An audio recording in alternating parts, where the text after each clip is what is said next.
नमस्ते दोस्तों, कैसे हैं आप लोग। उम्मीद करता हूँ बहुत ही अच्छे होंगे आप लोग। तो फिर आपका कीमती समय ना वेस्ट करते हुए हम आज फिर अपने पिछले वीडियो में मैंने कैश फ्लो स्टेटमेंट में cash flow from operating activity आपके साथ डिस्कस किया था मोटे मोटे तौर पर। जो पिछले वीडियो में हमने cash flow from operating activity discuss किया था वो उसमें आपको ये मान के हम चले थे, है ना। मैंने आपको आपकी पोजीशन हर बार की तरह इस बार भी कन्फाइन कर देते हैं कि आप अकाउंटेंट हैं एक बिजनेस के, राइट। उस हिसाब से हमने एक अजम्पशन ली थी अपने पिछले वीडियो में। मैंने ये माना था तब उस सिचुएशन में आपको cash flow from operating activity निकालना सिखाया था कि अगर नेट प्रॉफिट दिया गया हो, यानी net profit earned during the year, जो नेट प्रॉफिट एक्चुअल में बिजनेस ने कमाया है वो प्रॉफिट अगर दिया गया हो, जितना एक्चुअल में कमाया गया है,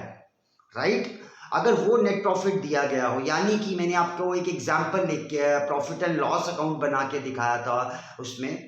राइट। तो वही सिचुएशन हम आज उसको थोड़ा सा कंटिन्यू करने वाले हैं कि मान लीजिए कि आपको प्रॉफिट एंड लॉस अकाउंट दिया गया है और जैसे कि आप देख सकते हैं कि यहाँ पे बोर्ड में प्रॉफिट एंड लॉस अकाउंट जो आपको दिया गया है उसमें नेट प्रॉफिट 1 लाख रुपए का दिया गया है,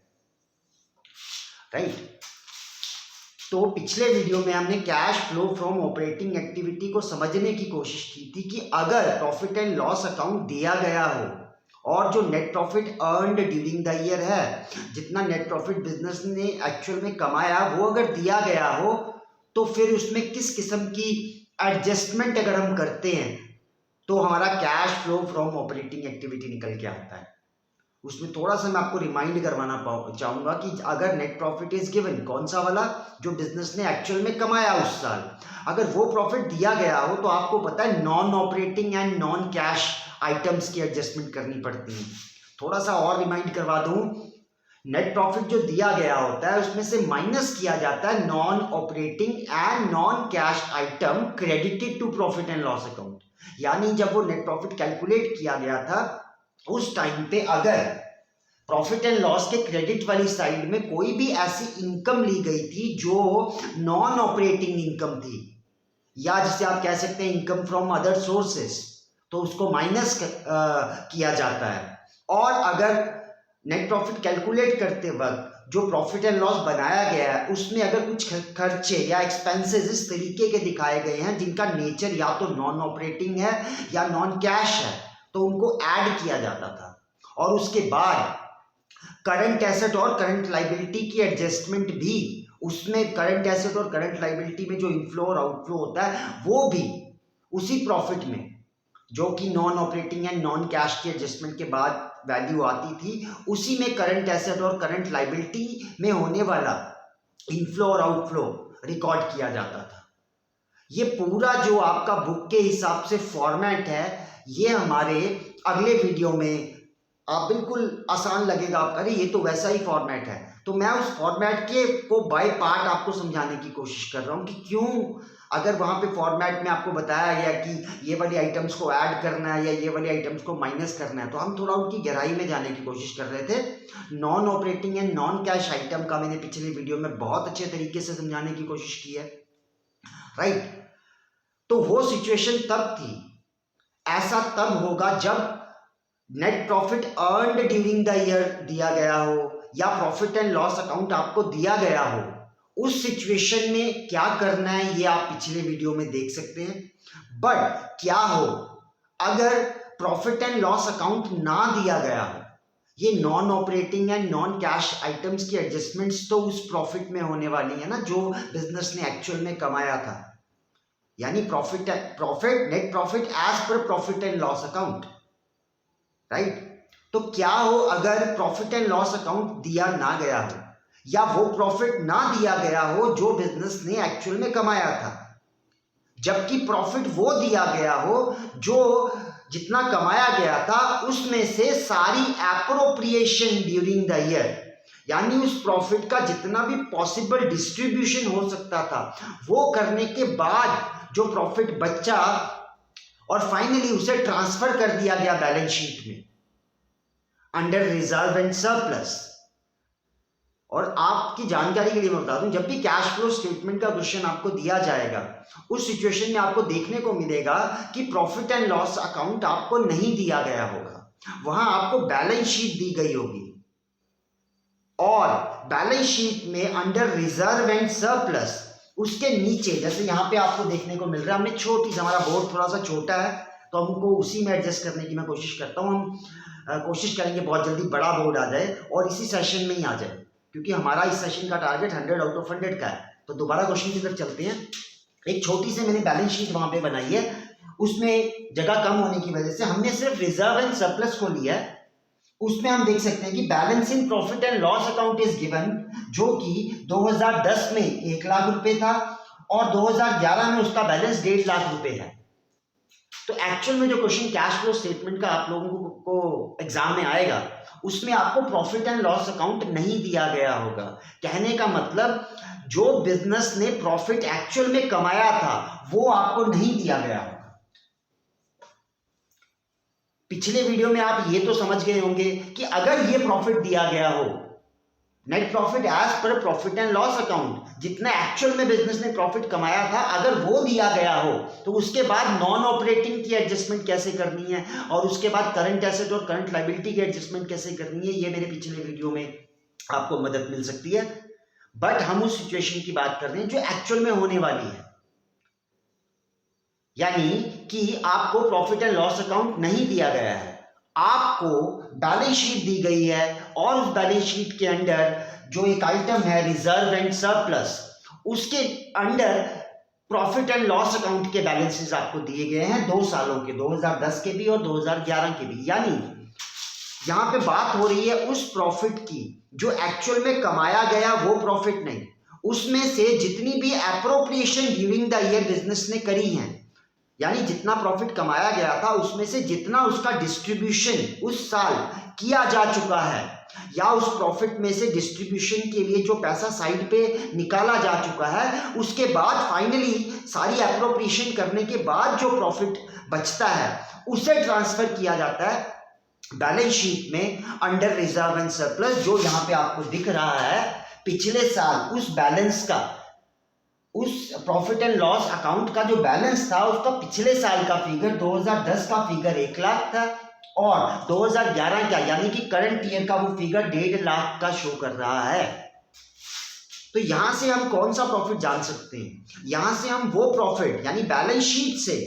जो रिजर्व एंड सरप्लस के नीचे प्रॉफिट एंड लॉस अकाउंट का बैलेंस दिया गया होता है, उससे आप ये जान सकते हैं कि जितना प्रॉफिट कमाया गया था उसमें से जितनी भी एप्रोप्रिएशन ड्यूरिंग द ईयर वो करने के बाद जो प्रॉफिट बचा था उसे ट्रांसफर किया गया था इस बैलेंस के अंदर, राइट? वो नेट प्रॉफिट का वो फिगर आपको पता चलेगा बैलेंस शीट से। और आपको मैंने पहले कहा जो प्रॉफिट एंड लॉस अकाउंट है वो जनरली आपको नहीं दिया गया होगा, तो आपको समझना ये होगा, यानी मैं आपको समझाने की कोशिश कर रहा हूं कि जो बुक में आपका format cash flow from operating activity का दिया गया है उस फॉर्मेट के हिसाब से जो चीजें प्लस माइनस हो रही हैं हम उनकी डिटेल में घुसने की कोशिश कर रहे हैं ताकि आपको कोई भी चीज रटनी ना पड़े। इसीलिए प्रैक्टिकली एक्चुअली क्वेश्चन में आपको प्रॉफिट एंड लॉस अकाउंट नहीं दिया गया होगा, आपको बैलेंस शीट दी गई होगी और उसमें प्रॉफिट का बैलेंस आपको दिया गया होगा। क्लियर? अब आपको ये तो पता है कि अगर ये वाला प्रॉफिट दिया गया हो, यानी जो बिजनेस ने प्रॉफिट एक्चुअल में कमाया है अगर वो दिया गया है, उसके बाद आपको पता है कि नॉन ऑपरेटिंग की एडजस्टमेंट करते हैं और करंट एसेट और करंट लायबिलिटी में होने वाला इनफ्लो आउटफ्लो एडजस्ट करने के बाद हमारा कैश फ्लो स्टेटमेंट बनता है या cash flow from operating activity उस तरीके से कैलकुलेट होता है। बट यहां हमारे सामने प्रॉब्लम क्या है, हमें वो प्रॉफिट तो दिया ही नहीं गया हुआ जो बिजनेस ने एक्चुअल में प्रॉफिट कमाया, जिसके बाद नॉन ऑपरेटिंग की एडजस्टमेंट की जा सकती है। जब ये हम कंप्लीट फॉर्मेट करेंगे मैं एक बार फिर से समझाऊंगा, बट मैं उम्मीद करता हूं मेरा पिछले वीडियो आपने देखा है तो उसमें आप समझ पा रहे हैं कि मैं किन नॉन ऑपरेटिंग आइटम्स की बात कर रहा हूं। तो यानी अब यहाँ पे हमारी प्रॉब्लम ये है कि हमें प्रॉफिट एंड लॉस अकाउंट नहीं दिया गया, यानी जो बिजनेस ने एक्चुअल में प्रॉफिट कमाया है वो हमें नहीं दिया गया, बट जितना कमाया गया उसमें से जितनी भी एप्रोप्रिएशंस ड्यूरिंग द ईयर की जा चुकी हैं उसके बाद का जो प्रॉफिट था जिसे बैलेंस शीट में ट्रांसफर किया गया वो आप फिगर आपके पास है। तो जरा इसको समझने की कोशिश करते हैं। और आपको पता है जब तक जो एक्चुअल में बिजनेस ने प्रॉफिट कमाया है जब तक वो आपको पता नहीं होगा तब तक आप नॉन ऑपरेटिंग और करंट एसेट और करंट लायबिलिटी एडजस्टमेंट नहीं कर पाओगे। यानी आपका जो रूटिंग है कि अगर आपको बैलेंस शीट दी भी गई है और बैलेंस शीट में तो फाइनली जो एंड में प्रॉफिट ट्रांसफर किया जाता है वो भी अगर आपको पता है तो सबसे पहला एज एन अकाउंटेंट आपका काम यही बनेगा कि पहले उस प्रॉफिट में से वो प्रॉफिट तक पहुंचा जाए जो एक्चुअल में कमाया गया है। कि आप पूरा इसका आप इसका पूरा जो फॉर्मेट को अगर समझने की कोशिश करें हल्का सा, अगली वीडियो में पूरी डिटेल में बताने वाला हूं आपको, आज आप समझने की कोशिश करें कि जो प्रॉफिट सारी एप्रोप्रिएशन करने के बाद दिया गया है जिसको बैलेंस शीट में ट्रांसफर किया गया है अंडर रिजर्व एंड सरप्लस, जैसा इस क्वेश्चन में देखें पिछले साल 1 लाख का बैलेंस था प्रॉफिट एंड लॉस अकाउंट में और इस साल करंट ईयर का बैलेंस 1.5 लाख 1,50,000 रुपए दिया गया है। तो यहां से आपको यह पता चल जाएगा कि इस साल कितना प्रॉफिट रिजर्व एंड सरप्लस में under profit and loss account transfer किया गया है। वो सिंपल सा कंसेप्ट है, उसमें आप क्लोजिंग फिगर को देखिएगा। या 2011 यानी करंट ईयर में प्रॉफिट एंड लॉस का बैलेंस 1.5 लाख रुपए शो कर रहा है और पिछले साल ये बैलेंस 1 लाख था, तो इसका मतलब 1 लाख से 1.5 लाख हुआ है, 50,000 बढ़ रहा है। ये कौन सा प्रॉफिट है? ये इस साल का प्रॉफिट है जो ट्रांसफर किया गया है। यानी profit transfer to balance sheet during the year वो कितना है? 1.5 लाख में से 1 लाख माइनस किया जाएगा, वो 50,000 आ रहा है। यानी 1,50,000 आपका क्लोजिंग फिगर है, उसमें से प्रॉफिट एंड लॉस अकाउंट का जो बैलेंस दिया गया इन द बिगिनिंग उसे माइनस किया जाएगा, तो 50,000 जो ये प्रॉफिट आपके सामने आएगा, ये प्रॉफिट वो प्रॉफिट होगा जो सारी एप्रोप्रिएशंस करने के बाद ट्रांसफर किया गया है बैलेंस शीट में under reserve and surplus. But क्या इस प्रॉफिट से आपका पर्पस सॉल्व हो सकता है? क्या इस प्रॉफिट को लेकर आप कैश फ्लो स्टेटमेंट बना सकते हो? तो आप एज एन अकाउंटेंट बोलेंगे इस प्रॉफिट, ये जो प्रॉफिट ट्रांसफर किया गया है सारी एप्रोप्रिएशंस करने के बाद, है ना। अब आपको पता है एज एन अकाउंटेंट कि यार इस प्रॉफिट को पहले, इस प्रॉफिट से हमें ये जानना पड़ेगा, ये तो वो प्रॉफिट है जितना कमाया गया था उसमें से जितनी एप्रोप्रिएशंस ड्यूरिंग द ईयर की गई थी, यानी जितना इस साल प्रॉफिट का डिस्ट्रीब्यूशन किया गया था वो सारा डिस्ट्रीब्यूशन करने के बाद जो प्रॉफिट बचा था जिसे बैलेंस शीट में ट्रांसफर किया गया था वो ये है 50,000। बट आपको पता है आपका पर्पस, आप कैश फ्लो स्टेटमेंट तब तक नहीं बना पाएंगे जब तक आप non operating and non cash items की related to profit and loss account, जब तक आप उसकी एडजस्टमेंट्स नहीं करेंगे और करंट एसेट और करंट लायबिलिटी की एडजस्टमेंट नहीं करेंगे। ये पूरा फॉर्मेट अगले वीडियो में मैं आपको पूरा डिटेल में समझाऊंगा, राइट। तो अगर पिछला वीडियो देखा होगा तो उससे रिलेटेड मैं आपको समझाने की कोशिश कर रहा हूँ। यानी कि अगर आपको कैश फ्लो स्टेटमेंट बनानी है तो आपको जो एक्चुअल में बिजनेस ने प्रॉफिट एक्चुअल में कमाया था वो प्रॉफिट का पता होना बहुत जरूरी है। यानी बात हो रही है net profit as per the profit and loss account, पर प्रॉफिट एंड लॉस अकाउंट तो आपको दिया ही नहीं गया था, बट वहां तक पहुंचना आपका जरूरी है। यानी वो प्रॉफिट आपका जानना बहुत जरूरी है जो बिजनेस ने एक्चुअल में कमाया था। बट आपको तो वो प्रॉफिट पता है जो कमाने के बाद जितनी भी distribution appropriation during the year थी उसके बाद जो प्रॉफिट ट्रांसफर किया गया था बैलेंस शीट में अंडर रिजर्व एंड सरप्लस, वो प्रॉफिट आपको पता है। तो सोचिए क्या किया जाएगा। तो कॉमन सेंस तो यही कहता है कि जो प्रॉफिट सारी एप्रोप्रिएशंस को ट्रांसफर करने के बाद दिया गया है या जो आपने कैलकुलेट किया, 1.5 लाख में से आपने 1 लाख माइनस किया, उसमें 50,000 रुपए आपके सामने आए। तो अगर आपको वो प्रॉफिट चाहिए तो वो प्रॉफिट था जिसको सारी एप्रोप्रिएशन करने के बाद ट्रांसफर किया गया था। बट अगर इस प्रॉफिट से आपको वो प्रॉफिट जानना हो कि यार कमाया कितना था, तो डेफिनेटली जितनी भी एप्रोप्रिएशंस ड्यूरिंग द ईयर की गई होंगी उसको आप इस प्रॉफिट में ऐड करने वाले हैं। मैं एक बार फिर बताना चाहूंगा, प्रॉफिट का बैलेंस जो बैलेंस शीट में ट्रांसफर किया गया है, क्योंकि आपको बैलेंस शीट ही दी गई होगी, तो बैलेंस शीट में जो प्रॉफिट ट्रांसफर किया गया है वो लेना है और उसमें आपको ऐड करनी है all appropriations, add all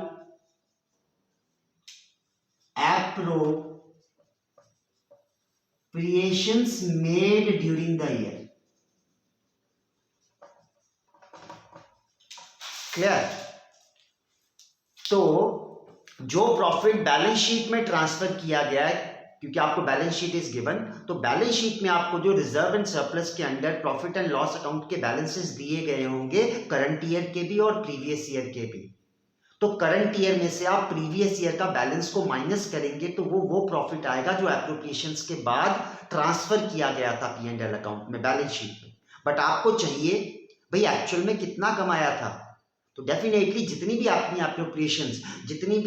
appropriations during the year की होंगी उनको ऐड करोगे तो डेफिनेटली कौन से प्रॉफिट तक पहुंचेंगे आप, net profit earned during the year.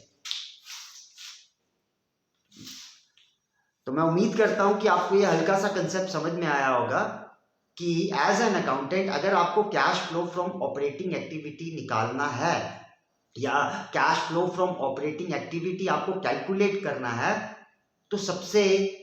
पहली जरूरत है कि आपको उस प्रॉफिट का पता होना चाहिए जो प्रॉफिट एक्चुअल में कमाया गया है। उसके लिए जो प्रॉफिट एंड लॉस अकाउंट आपको पता है जनरली नहीं दिया गया होगा, तो क्या दिया गया होगा, आपको बैलेंस शीट दी गई होगी। तो बैलेंस शीट से क्या आप प्रॉफिट को जान सकते हैं? हाँ, बैलेंस शीट से आप उस प्रॉफिट को जान सकते हैं जो सारी एप्रोप्रिएशंस यानी उस प्रॉफिट जो कमाया गया था प्रॉफिट उसमें से जितनी डिस्ट्रीब्यूशन ड्यूरिंग द ईयर की गई थी या पैसा सेपरेट किया गया था डिस्ट्रीब्यूट करने के लिए लोगों को, उसके बाद जो प्रॉफिट का बैलेंस बचा था उसे ट्रांसफर किया जाता है रिजर्व एंड सरप्लस के अंदर प्रॉफिट एंड लॉस के बैलेंस में।